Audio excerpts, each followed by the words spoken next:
사람들을 깊이 이해하고 포용하는 방법 중에 하나는 한 가지를 찾는 것입니다. 그것이 무엇이냐면 웃음 뒤에 있는 무엇입니다. 따라서 하겠습니다. 웃음 뒤에 있는 무엇.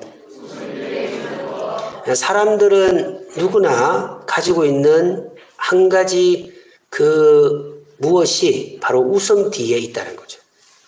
그래서 웃음을 가지고 그 사람을 판단하는 것이 아니고 그 웃음 뒤에 있는 무엇을 찾아야 하는데, 모든 사람들이 가지고 있는 한 가지는 바로 고독입니다. 고독.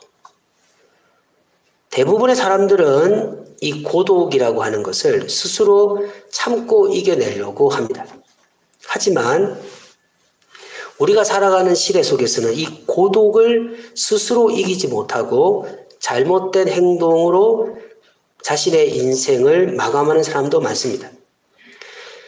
여러분, 분명히 주위에는 사람들이 있습니다.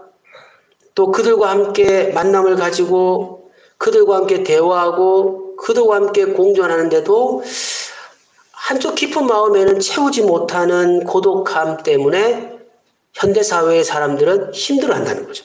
그래서 우울증도 생기고 조울증도 생기고 분노도 생겨서요, 걷잡을 수 없이 자신의 삶을 통제하지 못한 사람들이 많다는 겁니다. 근데 여러분, 이 고독한 사람들이 정말 고독하지 않고 이 거치고 힘든 세상을 살아갈 수 있는 가장 강력한 힘은 한 단어가 그 마음속에 채워질 때 고독을 이길 수 있다는 거죠. 그 체험이 무엇입니까? 바로 위로입니다. 위로. 여러분, 위로가 무엇입니까? 남의 괴로움이나 슬픔을 달래주려고 따뜻한 말이나 행동을 베풀어 주는 것을 위로로 하는 겁니다. 위로. 사랑하는 여러분, 우리가 위로의 사람이 되기를 간절히 소망합니다.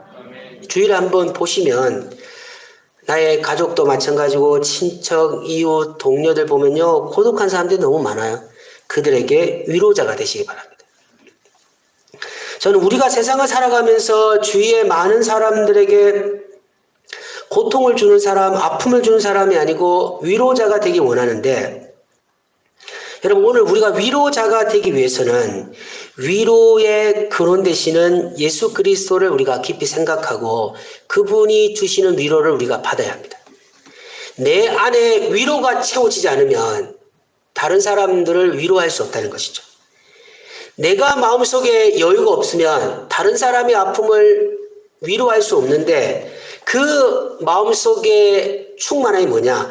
예수 그리스도가 우리를 위로하시는 위로를 우리가 받아야 된다는 거죠.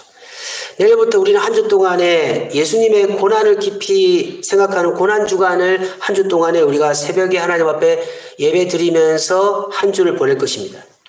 일반적으로 여러분, 사람이 여러분 고난 이렇게 말할 때 이걸 고통으로 생각하거든요. 근데 저는 오늘 예수님의 고난을 우리를 향하신 위로의 증거라고 하는 관점에서 우리가 한번 살펴보겠습니다.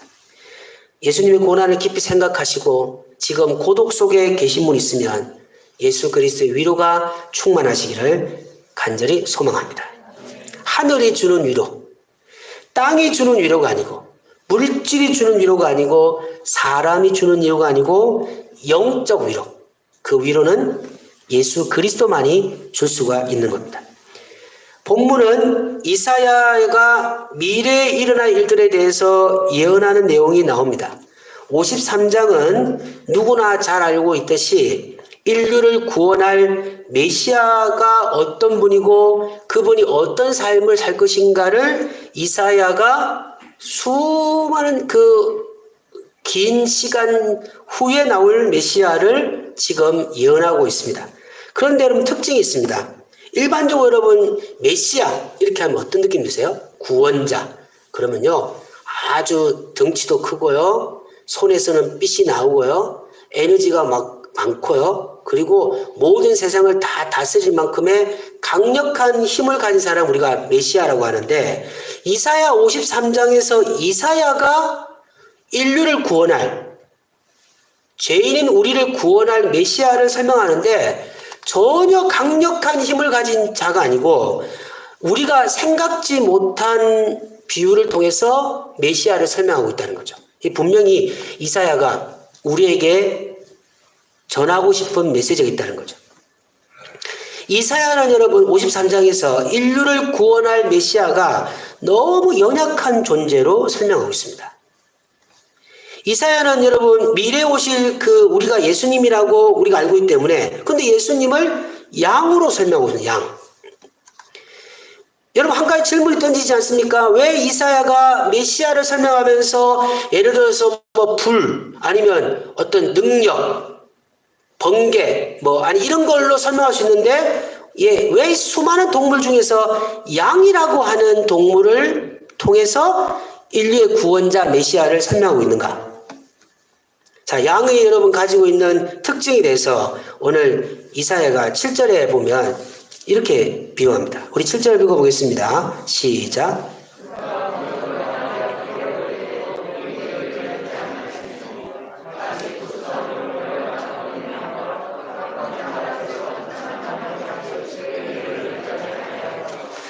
여러분 7절에 우리가 읽지 않았지만 7절에 보면 예수님을 어떻게 지금 설명하고 있습니까?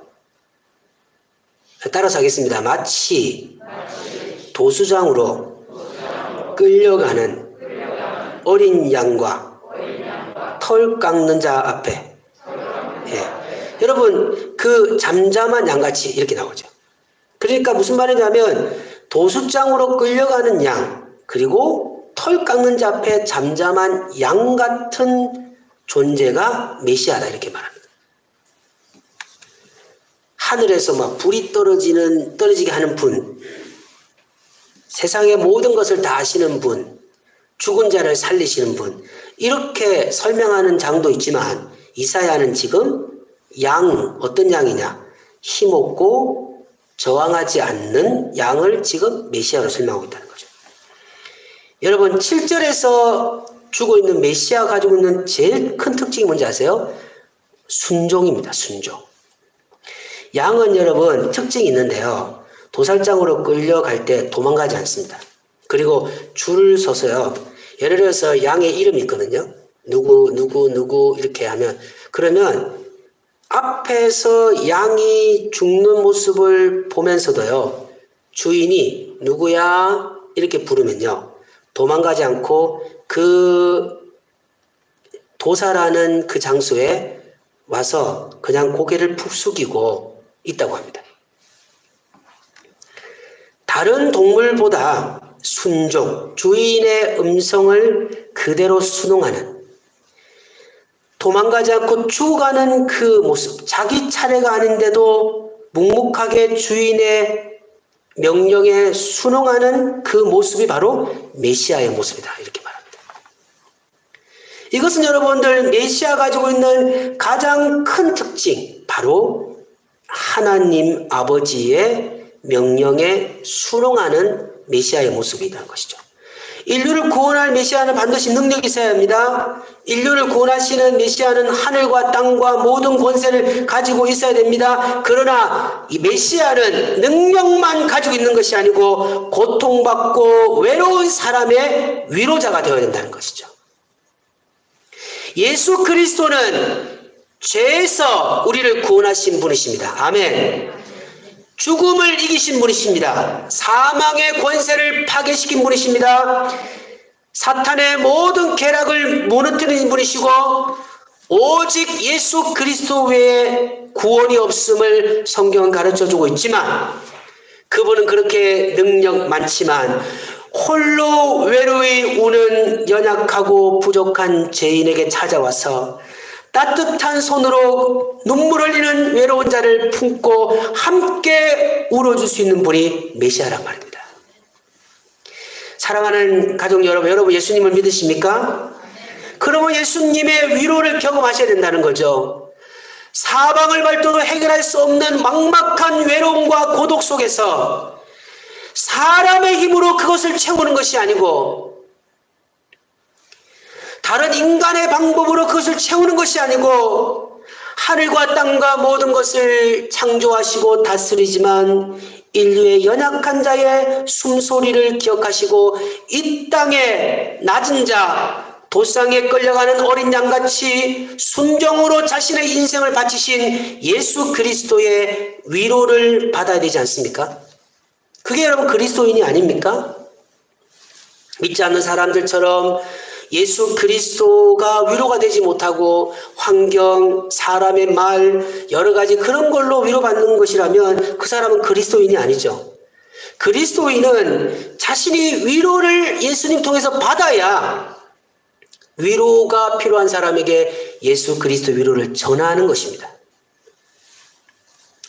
이사야는 예수님이 편하게 가야 하는 길을 포기하고 도저히 인간의 힘으로 해결할 수 없는 고통과 아픔을 가진 연약한 인간을 위해서 자신의 삶을 희생하셨다고 가르쳐주고 있습니다. 인류의 역사는 여러분 신의 역사거든요.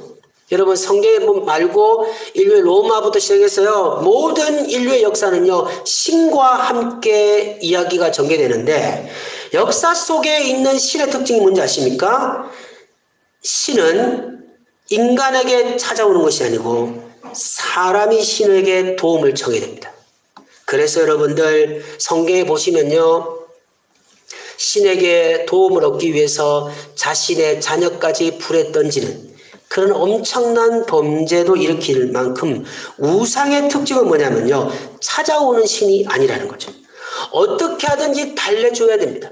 어떻게 하든지 제물을 바치고요. 어떻게 하든지 해서 신이 자신의 외로움을 볼 수 있도록 만들어야 신이 도와주는데 예수 그리스도는 베들레헴 마구간에 오셔서 자신의 삶을 희생하시고 우리의 낮은 곳에 오시사 우리의 외로움과 고독에 자신의 인생을 바쳤다는 겁니다.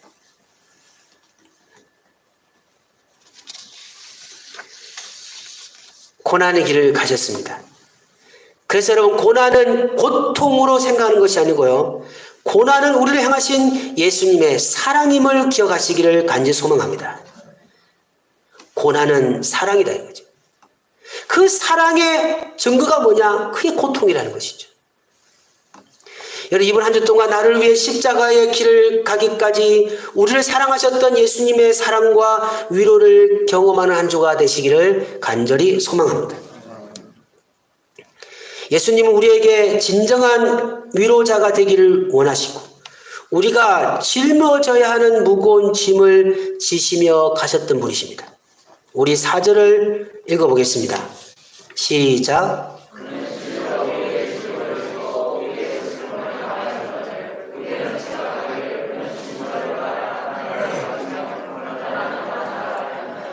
이사야는 지금 우리를 구원하신 메시아가 어쩔 수 없이 우리의 질고와 슬픔을 지신 것이 아니라는 겁니다. 예수님은 여러분들 벌을 받아서 우리의 질고와 우리의 슬픔을 당하신 게 아니라는 겁니다.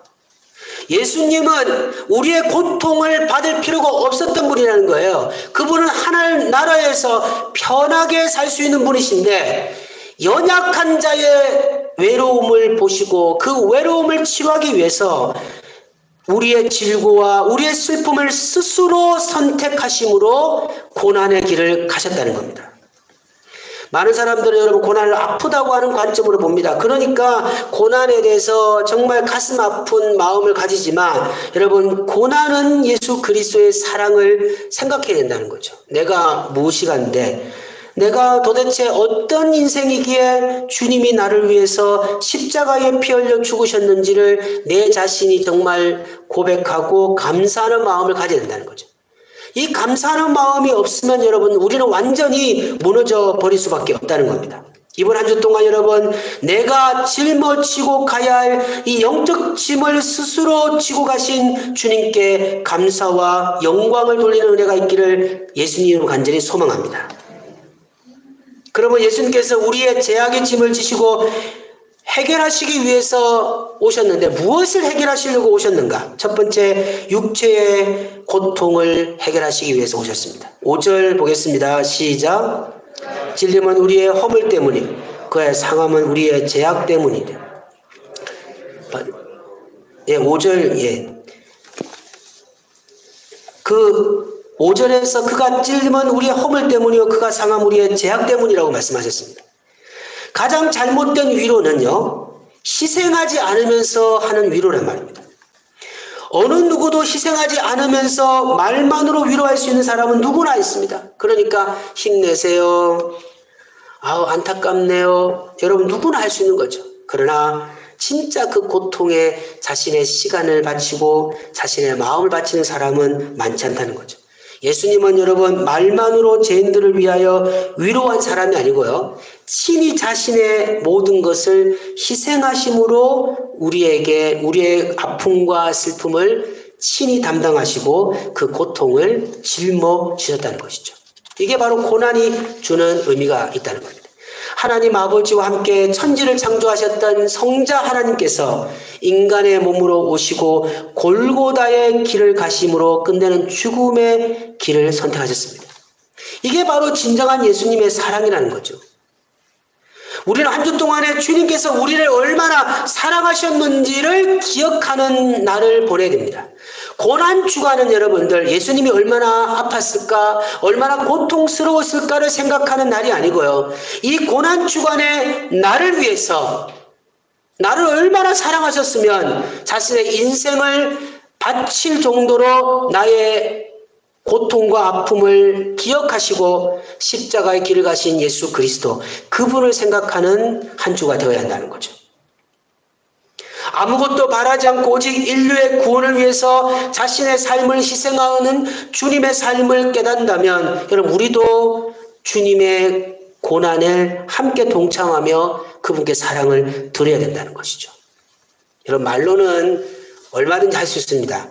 이제는 여러분 말의 사랑이 아닌 행위의 사랑 그리고 헌신의 사랑을 들으시기를 간절히 소망합니다. 이번 두 번째는 속죄의 제물입니다. 속죄의 제물.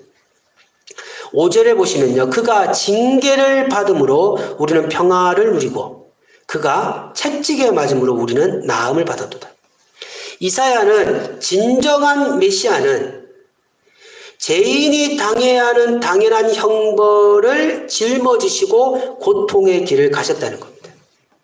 사랑하는 여러분들, 가족이라고 해서 가족의 재해 문제를 해결하기 위해서 징계를 받고 채찍을 맞은 사람이 있습니까? 아무리 여러분 가족이라고 해도 여러분들 자신이 허용할 수 있는 용서만이 줄 수밖에 없는 게 가족 아닙니까? 그렇게 사랑했던 사람들도 자신의 이익과 자신의 삶이 맞지 않으면 한순간에 원수가 되어버리는 것이 사람의 관계인데요. 유일하게 여러분들 아무런 이유 없이 오직 사랑의 힘으로 인간의 이 죄인의 고통과 아픔을 치료하시기 위해서 편안한 길이 아닌 사랑의 길로 징계와 그리고 채찍에 맞음으로 우리의 인류의 죄악의 문제를 해결하신 분이 예수 그리스도밖에 없다는 겁니다. 인간은 하나님의 법을 어겼습니다. 아무리 좋은 것을 주셔도 끝없이 거부했던 나약한 인간을 위해서 이 땅에 오셨습니다.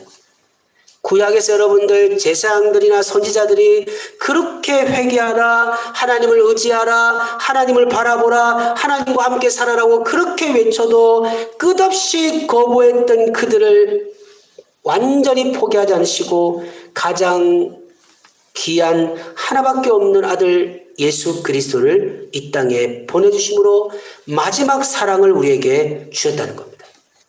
근데 우리는 예수 그리스도를 입으로 고백하고 또 찬양을 부르면서 왜 우리의 고통과 아픔에는 그분의 위로를 통해서 힘을 얻지 못할까요? 그 바로 예수 그리스도의 고난을 사랑으로 느끼지 못하는 영적 나약함이 있다는 것이죠. 사랑하는 여러분들, 여러분은 홀로가 아닙니다. 여러분은 혼자가 아닙니다. 주님이 함께 하십니다. 옆 사람 보시면서 당신은 혼자가 아닙니다. 주님이 함께 하십니다. 힘을 내시기 바랍니다. 가다 보면 여러분 외로울 때가 있지 않습니까? 허지호 목사 저도 외로울 때가 있는데요. 저도 여러분들 허전할 때가 있고요. 저도 정말 혼자 있는 것 같은 느낌이 있을 때가 있다라는 겁니다. 그럴 때 여러분 우리가 할 일이 무엇입니까? 혼자가 아님을 고백하는 것입니다. 우리의 죄악의 문제와 우리의 아픔의 문제와 우리의 슬픔의 문제를 직접 치료하시고 회복하시는 예수 그리스도가 우리와 함께 있다는 그 믿음을 가지고 고독을 이겨내시기를 간절히 소망합니다. 고독을 이겨내셔야 된다는 거죠. 힘을 내셔야 된다는 겁니다. 여러분, 위로라는 단어의 의미는 고독에 함께 한다는 것이 위로거든요. 위로하다는 뜻이. 다시 말하면 위로란 말은 뭐냐면요, 함께 한다는 겁니다. 예수 그리스도는 단 한 번도 우리를 떠난 적이 없습니다. 우리가 영적으로 죽어있기 때문에 혼자라고 생각하는 것입니다. 사랑하는 여러분, 아침에 눈 뜰 때 주님의 손을 잡고 눈을 뜨시기 바랍니다. 직장 생활하든 가정 생활하든 여러분은 혼자가 아닙니다. 여러분을 위로할 주 예수 그리스도가 여러분의 손을 붙잡아 주고 계심을 믿으시기를 간절히 소망합니다. 여러분, 우리에게 사랑을 주시기 위해서 예수님은 피할 수 없는 심판을 대신 지셨습니다. 인류를 위해서 여러분 철저하게 버림받았습니다. 고독에 가지고 있는 가장 큰 특징은 뭐냐면요, 버림받음이거든요. 세상에 버림받는 겁니다. 내가 아무것도 없는 것처럼 보일 때가 있죠.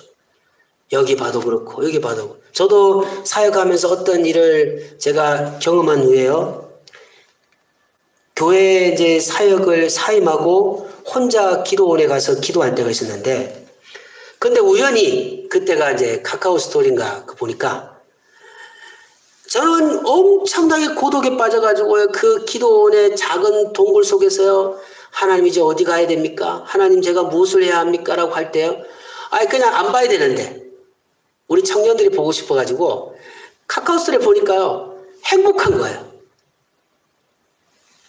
오늘 함께했던 목회자는 떠나도 청년들은 행복한 겁니다. 그때 제 마음속에 혼자라는 느낌이 확 든 거죠. 이게 혼자구나. 함께 있을 때는 그렇지만 떠나고 나면 아무런 존재가 아니구나. 여러분, 그러면서 제가 3일 동안 금식하면서 기도도 안 되는데도 그냥 기도하고 기도하다가 3일째 됐을 때 성령이 내 안에 위로를 주시는데요. 그게 뭐냐면 너는 혼자가 아니다 이거죠. 아멘. 혼자가 아니다. 지금까지 함께 하셨던 하나님을 잠시 잊은 거죠.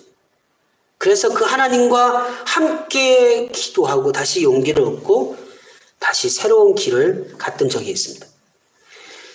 마태복음 27장 46절을 함께 읽겠습니다. 시작. 엘리 엘리 라마 사박다라시, 이는 곧 나의 하나님 어찌하여 나를 버리셨나이까. 아버지께서 그렇게 자신을 사랑했던 하나님께 버림받아 버렸습니다. 예수님은 아버지에게 버림받을 이유가 하나도 없었던 분이라는 겁니다. 얼마나 하나님이 예수님을 사랑하셨는데요. 얼마나 예수님이 하나님께 기쁨이 되었는데, 그런데 인류의 구원을 위해서 철저하게 버림받은 겁니다. 엘리 엘리 라마 사박다나시, 나의 하나님 어찌 나를 버리셨습니까? 완전한 철저한 거절을 경험하신 예수께서 거절에 고통받는 외로움 빠진 우리의 고독을 치료할 수 있을 줄 믿습니다. 주님이 완전히 버림받았다는 거예요. 그 버림을 경험했기 때문에 혼자 같은 느낌을 가진 우리의 마음을 위로할 수 있는 분이십니다. 혼자라고 느끼실 때 위로자에게 찾아가시기를 간절히 소망합니다. 고독 속에 살아갈 때 우리의 위로자 되시는 예수 그리스도를 믿고 그분을 사랑하시기 바랍니다. 그분이 아니면 우리가 위로를 경험할 수 없다는 생각을 가지셔야 된다는 거죠. 아무것도 기대하지 않고 오직 죄인들의 구원을 위해서 자신의 삶을 희생하신 예수님의 사랑을 감사하고 살아야만이 우리 안에 진정한 위로를 경험할 수 있는 겁니다. 저는 우리 사랑하는 성도님들이 참 믿지 않는 사람들에게 그런 얘기를 좀 들으면 좋겠어요. 아니, 이 절망의 때에, 이 아픔의 때에, 이 경제적으로 어려울 때에, 이 아무것도 안 되는 때에 왜 당신은 이렇게 행복하고 기쁨으로 살아가십니까? 여러분, 안 믿는 사람이 우리한테 이 질문을 한다면 역사를 하지 않겠습니까? 아니, 당신은 뭐 때문에, 볼 때는 그렇게 잘하는 것도 아니고 잘 되는 것처럼 보이지 않는데도 얼굴에 왜 이렇게 웃음이 많습니까? 그때 사랑하는 우리 성도님들이 위로자 예수 그리스도를 전하시기 바랍니다. 나의 고통의 문제, 아픔의 문제를 위해서 주님이 십자가에 피 흘려 죽으심으로 나는 혼자가 아니기 때문입니다. 나는 혼자가 아닙니다. 나는 그분과 함께 살아가야 됩니다. 여러분도 당신도 그렇게 살아가십시오. 이게 여러분 전도 아닙니까? 이게 전도란 말이죠, 여러분들. 여러분 은혜가 함께 하시기 바랍니다. 말씀을 정리하겠습니다. 우리 매년 고난주간과 부활절 감사 예배를 드립니다. 이제 완전 습관화가 돼버릴 수 있습니다. 4월달이구나. 이제 드리는구나. 여러분 절대로 그렇게 하시면 안 됩니다. 어느 순간에 예수님의 고난과 부활에 대한 깊은 감사와 이해가 없이 그냥 보낼 때가 있습니다.